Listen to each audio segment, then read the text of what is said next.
हाय, मी संजना रेसिपीजमध्ये तुमचं सगळ्यांचं स्वागत करते. चॅनलवर नवीन असाल तर प्लीज चॅनलला सबस्क्राईब करा.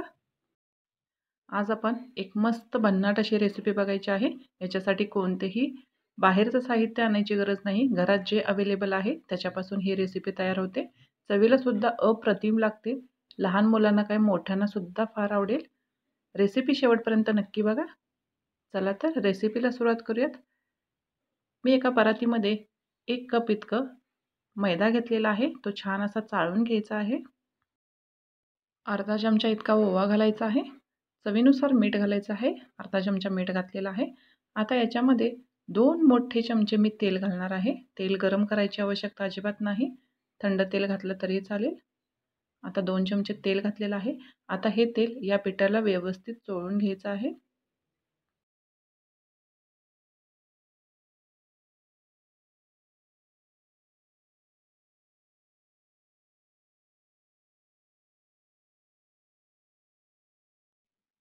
तेल सगळीकडे व्यवस्थित लागलेलं आहे. बघू शकता परफेक्ट. आता याच्यामध्ये थोडं थोडं पाणी घालून याचा छान असा घट्टसर गोळा बनवायचा आहे.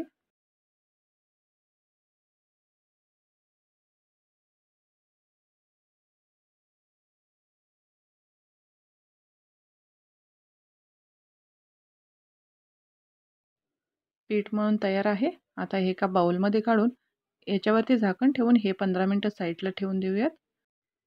मी इथं छोट्या आकाराचे 5 उकडलेले बटाटे घेतलेले आहेत. मोठ्या आकाराचे असतील तर 3 बटाटे पुरेसे आहेत. आता हे उकडलेले बटाटे किसणीवरती बारीक किसून घ्यायचं आहे. हे किसून घेणं खूप इम्पॉर्टंट आहे, म्हणजे आपल्याला एकसारखं सारण मिळेल. आता हे बटाटे किसून तयार आहेत. आता हे एका बाउलमध्ये ट्रान्सफर करायचं आहे. आता 1 चमचा मी चिली फ्लेक्स घातलेला आहे. तुमच्या आवडीनुसार कमी जास्त करू शकता. चवीनुसार मीठ घालायचं आहे. अर्धा चमचा मी चाट मसाला घालणार आहे. काळं मीठ पाव चमचा घातलेला आहे. आता हे सगळं व्यवस्थित मिक्स करून घेऊयात. आधी तुम्ही याच्यामध्ये ब्लॅक पेपर पावडर किंवा पिझ्झा सिझलिंग, ऑरिगॅनो असं ॲड करू शकता तुमच्या आवडीनुसार. आता याच्यामध्ये 2 छोटे चमचे मी कॉर्नफ्लॉवर घालणार आहे. याच्यामुळं बाइंडिंग छान येतं. आता हे सगळं व्यवस्थित मिक्स करून घेऊया परत एकदा. मी हातानेच हे सगळं व्यवस्थित मिक्स करून घेते.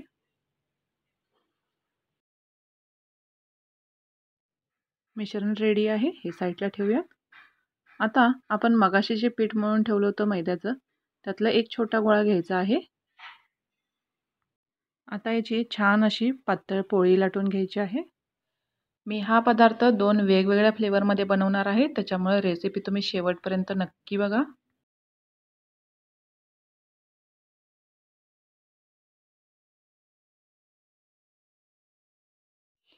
पोळी लाटून तयार आहे. आता याच्यामध्ये एक छोटं भांडं लागणार आहे. ते असं मधोमध ठेवायचं आहे. आता याच्या बाजूने आपण जे बटाट्याचं मिश्रण बनवलं होतं ते असं सगळ्या बाजूने स्प्रेड करून घ्यायचं आहे, लावून घ्यायचं आहे. एकदम पातळ लेयर लावायची आहे आपल्याला, अजिबात जाड लावायचं नाही आहे. जाड लागलं गेलं तर हा पदार्थ थोडासा मऊ पडण्याची शक्यता असते.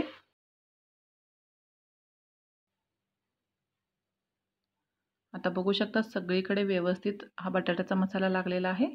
ते झाकण काढून घ्यायचं आहे मधलं आणि सुरीच्या साहाय्याने किंवा पिझ्झा कटरच्या साहाय्याने तुम्ही असं कट करून घ्यायचं आहे व्हिडिओमध्ये दाखवल्याप्रमाणे. तुम्हाला अजून बारीक बारीक रोल हवे असतील तर अजून तुम्ही मध्ये कट मारू शकता. आता याला मध्ये असं पाणी लावून घ्यायचं आहे, म्हणजे रोल आपला व्यवस्थित चिटकेल, तो अजिबात सुटणार नाही. आता व्हिडिओमध्ये दाखवल्याप्रमाणे याचा छान असा रोल बनवून घ्यायचा आहे. बघू शकता परफेक्ट असा रोल बनवून तयार आहे. आता दुसरा एक बनवून घेऊयात. आपल्याला दुसऱ्या फ्लेवरमध्ये सुद्धा असं बनवायचं आहे. त्याच्यासाठी ही पोळी बनवून घेतलेली आहे. आता याच्यामध्ये तो छोटंसं भांडं ठेवायचं आहे किंवा डबा ठेवायचा आहे किंवा झाकण ठेवलं तरी चालेल. फक्त कट नाही होणार याची काळजी घ्यायची आहे. आता याला मी चिंचगुळाची चटणी लावणार आहे. याच्यामुळं या पदार्थाला खूप छान टेस्ट येते. किंवा तुम्ही पिझ्झा सॉस वगैरे लावलं तरी चालेल, किंवा शेजवान सॉस लावला तरीही चालेल. एक वेगवेगळे फ्लेवर तयार होतील. आता हे सगळीकडे अप्लाय झालेलं आहे. परत एकदा आपण जे बटाट्याचं मिश्रण बनवून ठेवलं होतं ते अप्लाय करायचं आहे. एकदम पातळ असं लेयर द्यायचं आहे. मी हाताच्याच मदतीने छान असं सगळं बटाट्याचं मिश्रण पसरवून घेतलेलं आहे. आता हे भांडं काढून घ्यायचं आहे. परत एकदा कटरच्या साहाय्याने हे कट करून घेऊयात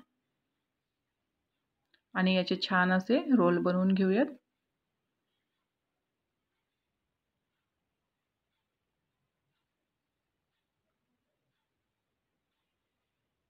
चिंचगुळाच्या चटणीमुळं हा पदार्थ खूप छान आणि वेगळा लागतो. नक्की ट्राय करा. बघू शकता परफेक्ट हे असे सगळे रोल मी बनवून घेते.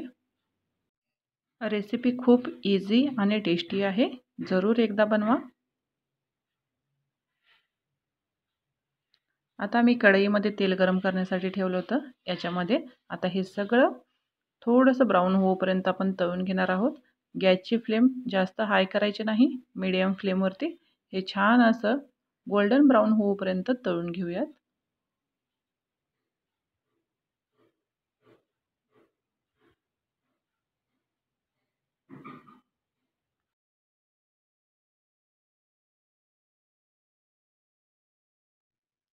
बघू शकता एकदम मस्त सुरेख असा कलर आलेला आहे आणि हा पदार्थ खूप छान कुरकुरीत खुसखुशीत लागतो.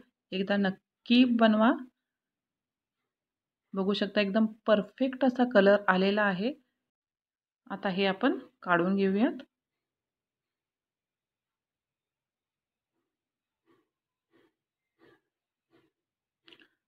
आता ते चिंचगुळाची चटणी लावून जे बनवलं होतं ते सुद्धा आपण फ्राय करून घेऊयात. हे सुद्धा गोल्डन ब्राऊन होईपर्यंत छान असं डीप फ्राय करायचं आहे.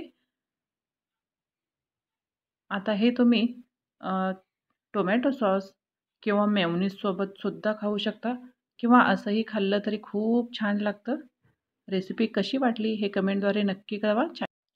चॅनलला प्लीज सबस्क्राईब करा, शेअर करा. परत भेटू एक नवीन रेसिपी घेऊन. तोपर्यंत बाय.